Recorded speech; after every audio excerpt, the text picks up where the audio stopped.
السلام علیکم ورحمۃ اللہ وبرکاتہ۔ وعلیکم السلام ورحمۃ اللہ۔ نحمدہ ونصلی علی رسولہ الکریم، اما بعد فاعوذ باللہ من الشیطان الرجیم، بسم اللہ الرحمن الرحیم۔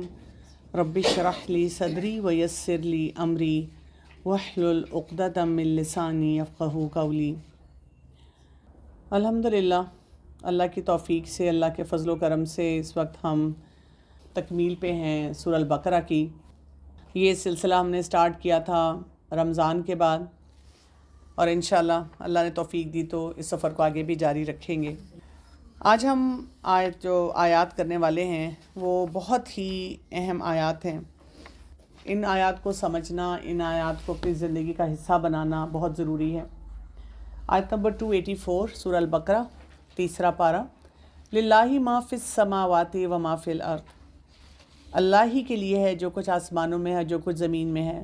وَإِن تُبْدُوا مَا فِي أَنفُسِكُمْ أَوْ تُخْفُوهُ يُحَاسِبْكُم بِهِ اللَّهُ، اور اگر تم ظاہر کرو گے وہ جو تمہارے نفسوں میں ہے یا تم چھپاؤ گے اس سے، محاسبہ کرے گا تمہارا اس کے ساتھ اللہ۔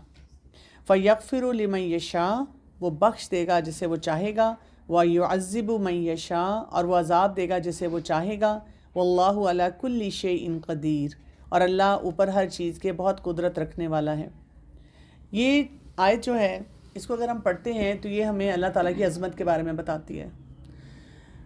اپنے رب کی معرفت رکھنا، اپنے رب کو پہچاننا، اور اپنے رب کی جو ہم کہہ سکتے ہیں نا کہ قوت کو سمجھنا، عظمت کو سمجھنا۔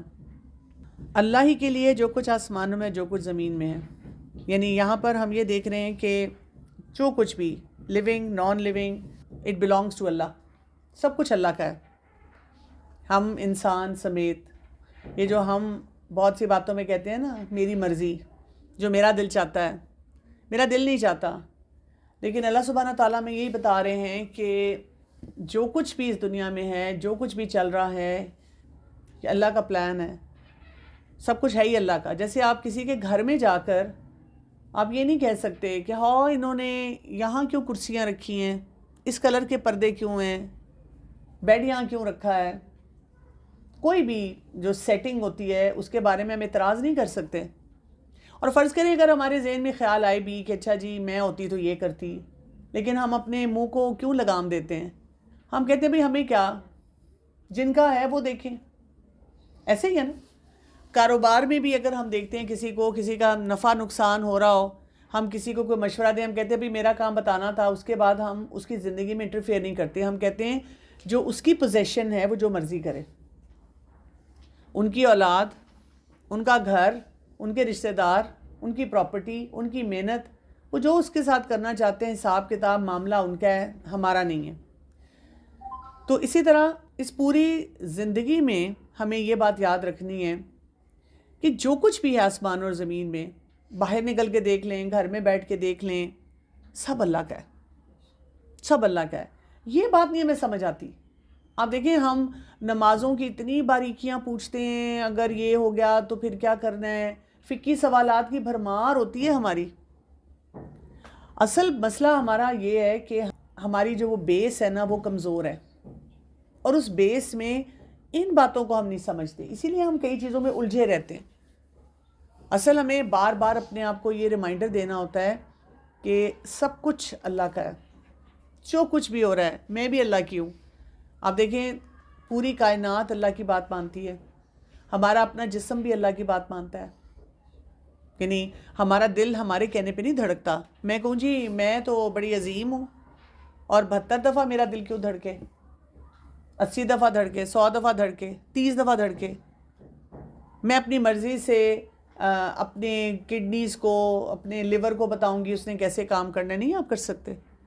سارا جسم اللہ کے بتائے ہوئے سسٹم کے مطابق چلتا ہے۔ خرابی بھی ہوتی ہے تو تب ہوتی ہے جو اللہ تعالیٰ نے پیرامیٹرز دے دیے ہیں کہ یہ ہوگا، یہ ہوگا، اور اگر یہ اس طرح نہیں کریں گے تو پھر اس کا یہ رزلٹ آئے گا، کانسیکوینسز بھی ہیں۔ اس آیت کو اگر ہم ایکسیپٹ کر لیتے ہیں نا، آیت کے اس حصے کو جیسے ہی ہم ایکسیپٹ کرتے ہیں تو ہمارے اندر بڑی سکون کی کیفیت آتی ہے۔ یعنی یہ جو بے چینی ہے نا ہماری، ایسے ہونا چاہیے، عورتوں کے یہ رائٹس ہونے چاہیے، مردوں کو ایسے کرنا چاہیے، یہ کیوں اللہ نے کہا, یہ تو بڑا ناانصافی ہو رہی ہے, مجھے کور کیوں کرنا ہے, مرد کو کور کیوں نہیں کرنا, یا یہ کہ مرد کو قوام کیوں بنا دیا, عورت کو ایسا کیوں رکھا, یہ سسٹم میں یہ کیوں ڈالا. ہم کہتے ہیں جب گیم ہی ساری اللہ کی ہے ہی سب کچھ اللہ کا, تو میرے لیے آسانی تبھی ہوگی جب میں اپنے آپ کو سبمٹ کروں. میں اگر اس سسٹم کے خلاف جاؤں گی تو میں بہت مشکل میں رہوں گی. اس دن میری کسی سے بات ہو رہی تھی تو انہوں نے کہا کہ میں ہر وقت اپنے رب سے بات کرتی ہوں, اس لیے ابھی کچھ عرصہ پہلے ان کے شوہر کی ڈیتھ ہوئی ہے اور بچے بھی ان کے باہر ہیں, تو بہت سارے پروجیکٹس میں کام کرتی ہیں, پاکستان بھی رہتی ہیں, باہر بھی آتی جاتی ہیں. تو کہتی میری فیملی کو اوور آل بڑی میری فکر تھی کہ میرے جب ہسبینڈ کی ڈیتھ ہوئی تو میں بہت اکیلی رہ جاؤں گی, تنہا رہ جاؤں گی, کیا کروں گی. اور اکثر ہم دیکھتے بھی ہیں لوگوں کو ڈپریشن شروع ہو جاتا ہے, لوگوں کو انسیکیورٹیز آ جاتی ہیں کہ اب ہم اکیلے ہیں, ہم کیسے پورا سسٹم رن کریں. تو وہ کہتی ہیں کہ میں اپنے رب کے ساتھ بات کرتی رہتی ہوں, مجھے کبھی تنہائی نہیں محسوس ہوئی. ساتھ ہی انہوں نے کہا کہ مجھے بڑی پازیٹیو انرجی ملتی ہے, میں اپنے دکھ بھی اپنے رب کو بتاتی ہوں, اپنی باتیں بھی بتاتی ہوں, میں اس کی پریزنس محسوس کرتی ہوں. اور وہ کہتی ہیں جب میں نے اپنے رب کی پریزنس کو محسوس کیا نا, تو اس کے ساتھ جو میرے اندر ایک کوالٹی پیدا ہوئی ہے, مجھے اپنا آپ اچھا لگنا شروع ہو گیا. یہ جو لوگوں کے سیلف اسٹیم کے چیلنجز ہیں, I don't like my self.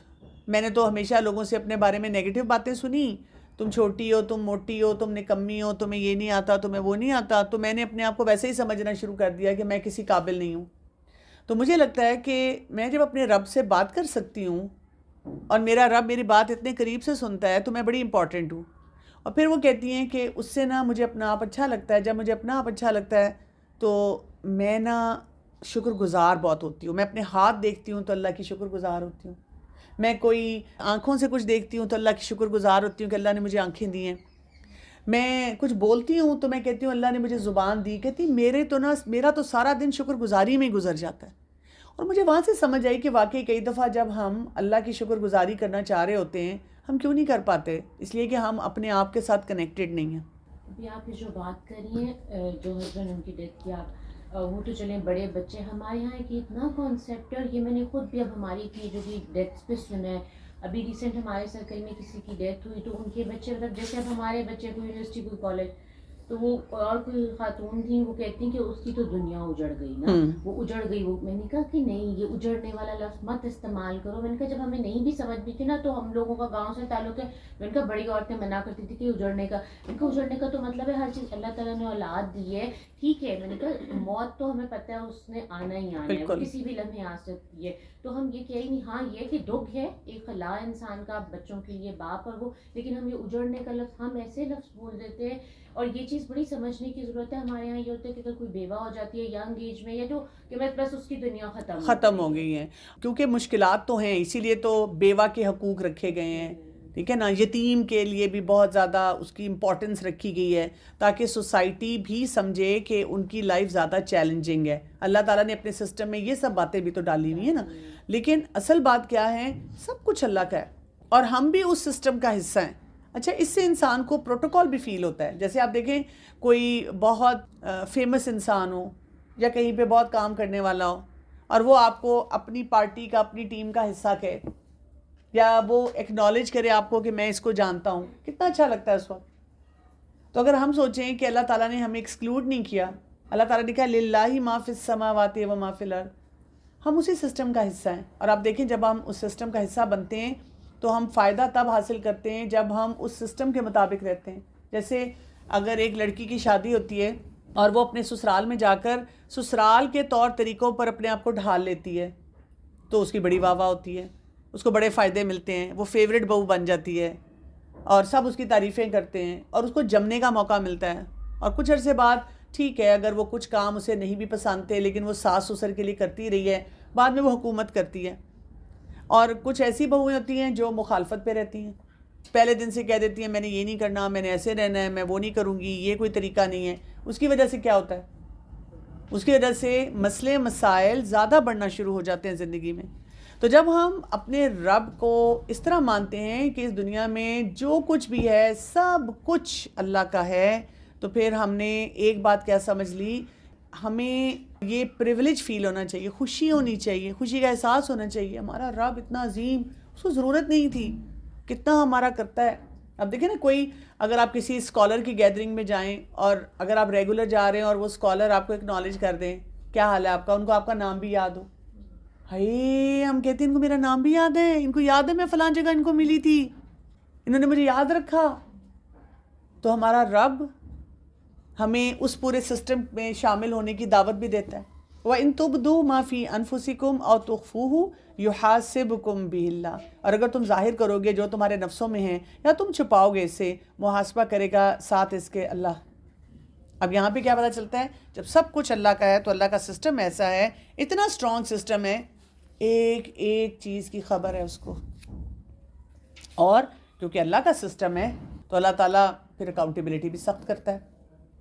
ابو ہریرہ رضی اللہ عنہ سے روایت ہے کہ جب یہ آیت اتری، آیت کون سی، 284 سورہ البقرہ کی، تو صحابہ بہت پریشان ہوئے کہ چھوٹی بڑی تمام چیزوں کا حساب ہوگا. اپنے ایمان کی زیادتی اور یقین کی مضبوطی کی وجہ سے وہ کانپ اٹھے تو رسول اللہ صلی اللہ علیہ وسلم کے پاس آ کر گھٹنوں کے بل گر پڑے اور کہنے لگے، یا رسول اللہ صلی اللہ علیہ وسلم، نماز، روزہ، جہاد، صدقہ وغیرہ کا ہمیں حکم ہوا، وہ ہماری طاقت میں تھا، ہم نے حد المقدر عمل کیا، لیکن اب جو آیت اتری ہے اسے برداشت کرنے کی طاقت ہم میں نہیں ہے. یعنی سوچوں پہ بھی اٹ از ویری ڈیفیکلٹ کہ آپ جو سوچ رہے ہیں اس پہ بھی محاسبہ ہوگا. جیسے آپ دیکھیں نا، ہم کسی کو ملتے ہیں، ہم اسے دیکھتے ساتھ ہی کہتے ہیں آئے ہائے یہ بھی آئی ہوئی ہے، لیکن جب اس سے بات کیسے کرتے ہیں، السلام علیکم، کیا حال ہے، بڑی لمبی عمر آپ کی، میں بھی آپ کے بارے میں سوچ رہی تھی. اور پیچھے کہتے ہیں ہائے نام لیا آ گئی ہیں شیطان. جی، پیچھے سے ہم یہی کہتے ہیں کہ شیطان ہی ہے، نام لیا تو دیکھو ٹپک گئی ہے. یعنی دل میں کتنی باتیں آ جاتی ہیں، کئی دفعہ بیٹھے بیٹھے کسی کے بارے میں برا گمان آ جاتا ہے، آپ اسے کنٹرول کرتے رہتے ہیں، اپنے آپ کو بتاتے رہتے ہیں. بہت مشکل کام ہے، بہت مشکل کام ہے. آپ صلی اللہ علیہ وسلم نے فرمایا، کیا تم یہود و نصارہ کی طرح یہ کہنا چاہتے ہو کہ ہم نے سنا اور نہیں مانا، سمعنا و عصینا؟ تمہیں چاہیے کہ یوں کہو، ہم نے سنا اور ہم نے مانا، سمعنا و اطعنا. اے اللہ، ہم تیری بخشش چاہتے ہیں، اے ہمارے رب، ہمیں تو تیری ہی طرف لوٹنا ہے. چنانچہ صحابہ کرام نے اسے تسلیم کر لیا اور زبانوں پر یہ کلمات جاری ہو گئے، اور پھر یہ والی جو آیات تمام ہیں، یہ اگلی جو آیات آ رہی ہیں وہ نازل ہوئیں. ایک اور حدیث میں آتا ہے کہ علی رضی اللہ عنہ فرماتے ہیں کہ جب یہ آیت نازل ہوئی، آیت نمبر 284، تو اس نے ہمیں غمزدہ بنا دیا. ہم نے خیال کیا کہ اگر کسی کے دل میں گناہ کا خیال بھی آئے تو اس کا بھی حساب ہوگا، تو پھر معلوم نہیں کہ اس کی معافی ہوگی یا نہیں ہوگی، اور یہ بات انسان کے اختیار سے باہر ہے. چنانچہ صحابہ کرام نے آپ صلی اللہ علیہ وسلم سے اس سلسلے میں بات کی تو آپ نے فرمایا، تم یہ کہو کہ ہم نے سنا اور ہم نے اطاعت کی. صحابہ کرام نے ایسا ہی کہا تو پھر آمن الرسول سے لے کر اگلی 2 آیات نازل ہوئیں. یہ والا حکم جو ہے اس کو منسوخ کر دیا گیا. سو آپ دیکھیں کہ یہاں پر بہت امپورٹنٹ جو ہمیں بات سمجھ آ رہی ہے، جو دل کے خیالات ہیں. اب دل میں کس کس طرح کے خیالات ہوتے ہیں، ذرا اس پہ بھی ہمیں تھوڑا سا غور و فکر کرنا چاہیے. دل میں جو خیالات انسان کے آتے ہیں نا، اللہ تعالیٰ کے بارے میں بھی آتے ہیں. یعنی کبھی آپ پہ مشکل آتی ہے تب بھی آ جاتے ہیں، کیوں ہوا میرے ساتھ. آپ قرآن پڑھ رہے ہیں، آپ بہت پکے ہیں دین کے معاملے میں، لیکن پھر بھی خیالات آ جاتے ہیں. آپ پریشان رہتے ہیں اس پہ کہ یہ مجھے خیال کیوں آیا، مجھے نہیں شاید آنا چاہیے تھا. اسی طرح کبھی نہ بھی مشکل ہو تب بھی اللہ کے بارے میں کوئی خیال آ سکتا ہے، رینڈملی آ جاتا ہے. ہم اسے جھٹکنے کی کوشش کرتے ہیں، کئی دفعہ وہ خیال چپک جاتا ہے. میں نے خاص طور پہ آج کل کے ینگسٹرز میں یہ بہت دیکھا ہے، جیسے انہوں نے نا تھوڑا بہت ہی کہیں کوئی درس اٹینڈ کر لیا، کوئی کلاس لے لی، یا ان کو ایک دم ایمانی جوش آیا، انہوں نے جیسے تھوڑا سا دین کو پڑھنا شروع کیا، نماز پڑھنی شروع کی، بچیاں انہوں نے کور کرنا شروع کیا، لیکن پراپرلی قرآن کو نہیں پڑھا. ان کو بہت سے پھر ایسے خیالات آنے شروع ہو جاتے ہیں. تو جب بھی مجھے ایسی بچیاں ملتی ہیں، کوئی بات کرتی ہیں، تو میں ان کو کہتی ہوں کہ آپ نا قرآن کو کور ٹو کور پڑھیں. اچھی طرح پڑھیں گے تو آپ دیکھیں گے کہ انشاءاللہ ایسے تمام خیالات آپ سے دور ہو جائیں گے. دین کے بارے میں بہت سے آتے ہیں. پھر یہ کہ کسی کے انسان سے ڈیل کرتے ہوئے کسی اور معاملے میں اچھائی برائی، یہ ایسی کیوں ہے، خیالات آتے رہتے ہیں. کبھی انسان پازیٹیو ہوتا ہے، کبھی انسان بہت نیگیٹو بھی ہو جاتا ہے. کسی انسان کے بارے میں نیگیٹو ہو سکتا ہے، کسی سچویشن کے بارے میں نیگیٹو ہو سکتا ہے، لوگوں کے بارے میں ہمیں خیالات آتے رہتے ہیں. ہم بڑی کوشش کرتے ہیں کہ ہم لوگوں کے بارے میں نہ ایسے سوچیں، لیکن نئی سوچیں ہمیں آتی ہیں. پھر شیطان کے وسوسے آتے رہتے ہیں، اور اس میں سب میں جو چیز ہمیں تنگ کری ہوتی ہے وہ ہماری سیلف ٹاک ہے. جو ہم اپنے آپ سے بات کرتے ہیں نا, اسی لیے آپ دیکھیں گے کہ جتنے ایکسپرٹس ہیں وہ ہمیں کہتے ہیں کہ اپنی سیلف ٹاک کو انالائز کرتے رہا کریں, ٹھیک کرتے رہا کریں. مثلاً ہم اپنی سیلف ٹاک میں ہر وقت اپنے آپ کو نکما, برا, جو مرضی کہتے رہتے ہیں, حالانکہ باہر سے کوئی نہیں ہمیں کہہ رہا, ہم اپنے آپ کو ہی کہتے رہتے ہیں میں بہت ہی بیوقوف ہوں, مجھے تو یہ بھی نہیں آتا, میں تو یہ بھی نہیں کر سکتی. اچھا, میں یہ بھی نہیں کہہ رہی کہ آپ اپنے آپ کو بہت ہی عقل مند اور کوئی افلاطون سمجھنا شروع کر دیں.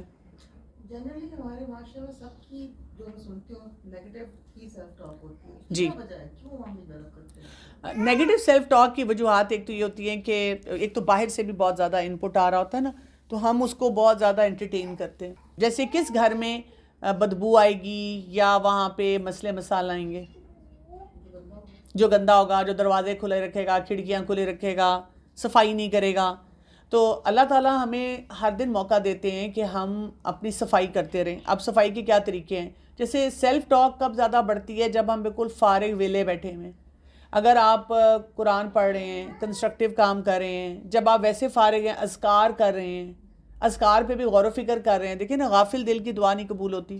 یہ تھوڑی ہے کہ دعائیں پڑھ رہے ہیں اور سوچ آپ رہے ہیں کہ فلاں کیا کری تھی اور اس نے کیا کیا تھا اور میری زندگی کے دکھ کتنے ہیں, اور معاملوں کو ساتھ ساتھ سمیٹ رہے ہیں. تو پھر آپ دیکھیں گے کہ آپ کی نیگیٹیوٹی کم ہو جاتی ہے. نیگیٹیو آتی ہیں باتیں ذہن میں, ٹھیک ہے, لیکن آپ اس کو پھر کرتے کیا ہیں, اس کے ساتھ آپ کا رویہ کیا ہوتا ہے, یہ بہت زیادہ ضروری ہے. کیونکہ ان باتوں پہ توجہ نہیں نہ ہوتی, اس کی وجہ سے پھر مسئلے مسائل جو ہوتے ہیں نا وہ بڑھنا شروع ہو جاتے ہیں.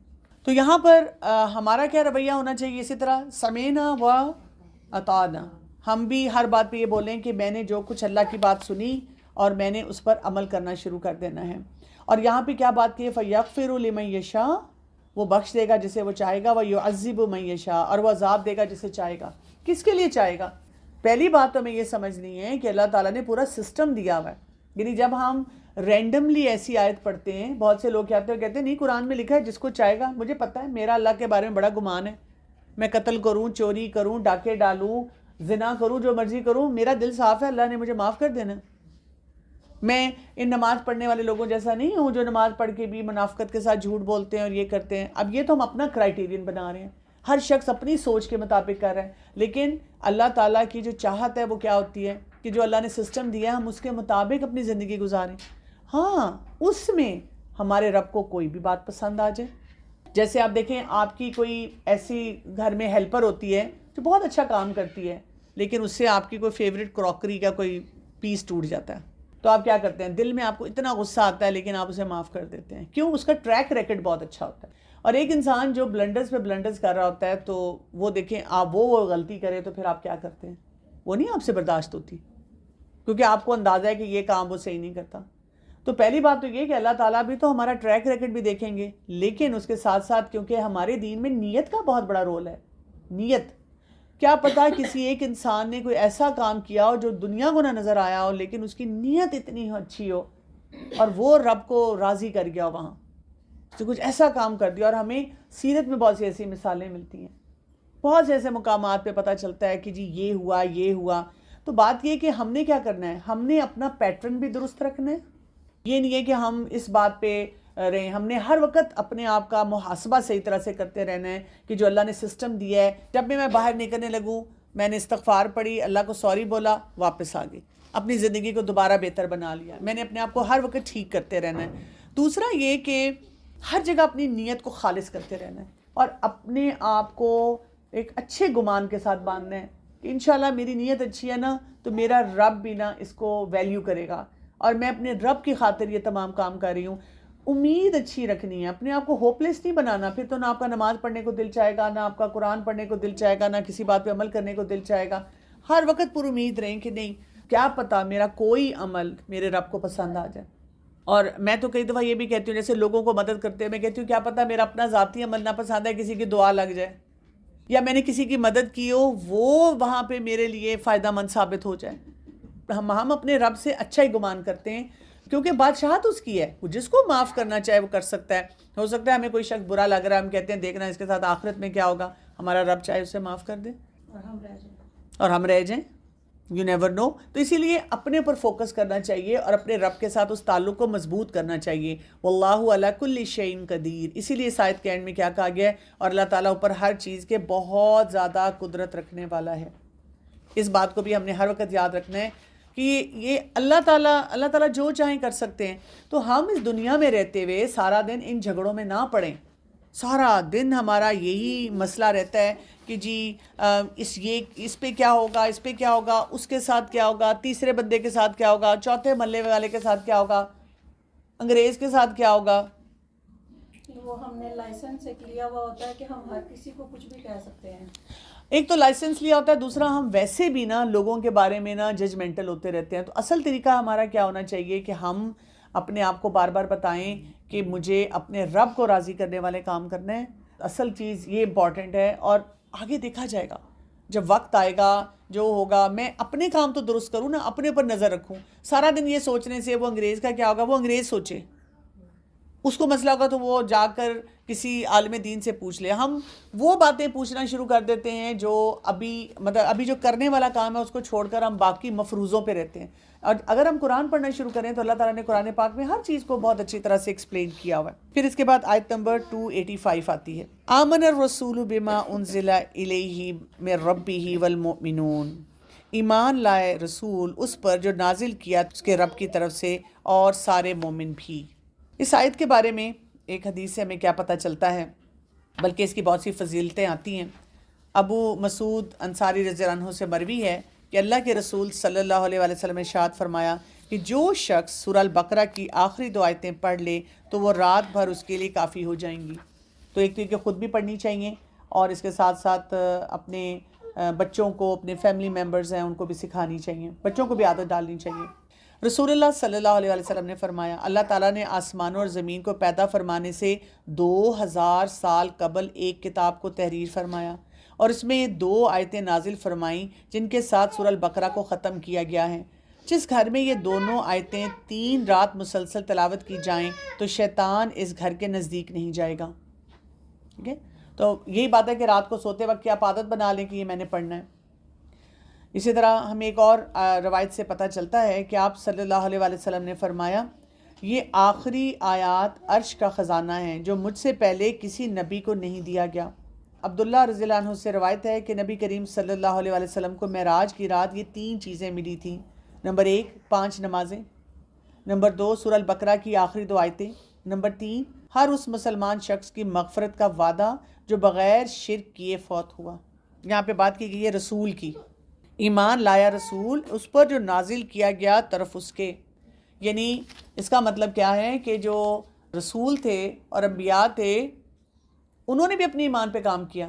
جب ہم نے کسی کو کوئی کام کروانا ہے یا کچھ بتانا ہے تو ہمیں بھی اس کے اوپر کام کرنا پڑے گا. یہ نہیں ہو سکتا کسی بھی معاملے میں کہ ہم اپنے پر کام نہ کریں اور ہم کہیں بیٹا میں تو عمر میں بڑی ہو گئی ہوں نا، میں تو اب یہ کام نہیں کر سکتی لیکن تم تو کرو نا. مثلا میری تو عمر نہیں رہی پڑھائی کرنے کی، تم تو پڑھو نا. اب میں تو فارغ ہوں نا، میں تو بے تحاشا اسکرین ٹائم کر سکتی ہوں، تمہیں نہیں کرنا چاہیے. یا اب دیکھو میں تو اتنے مسئلوں سے ڈیل کر رہی ہوں، مجھے تو غصہ آ سکتا ہے، تمہیں نہیں آنا چاہیے. تو یہاں پہ ہمیں یہ بات پتہ چل رہی ہے کہ جو رسول ہیں انہوں نے بھی اپنے پر کام کیا، انہوں نے بھی اس ایمان کو دیکھا سمجھا جو ان کے رب کی طرف سے آیا. والمؤمنون، اور اس کے بعد کی ذمہ داری کہاں آ گئی؟ وہ آگے چل کے ایمان لانے والوں پہ، مومنین پہ آ گئی کہ سب لوگوں کو اپنے ایمان پر کام کرنا ہے. اور ایمان کیا ہے؟ امن سے ہے. ایمان کیا ہے؟ جو ہم اپنے دل میں محسوس کرتے ہیں. اور اس میں کیا کچھ آ رہا ہے اب؟ کلن آمن باللہ و ملائکتہ و کتبہ و رسلہ، کہ ہر ایک ایمان لایا اللہ پر.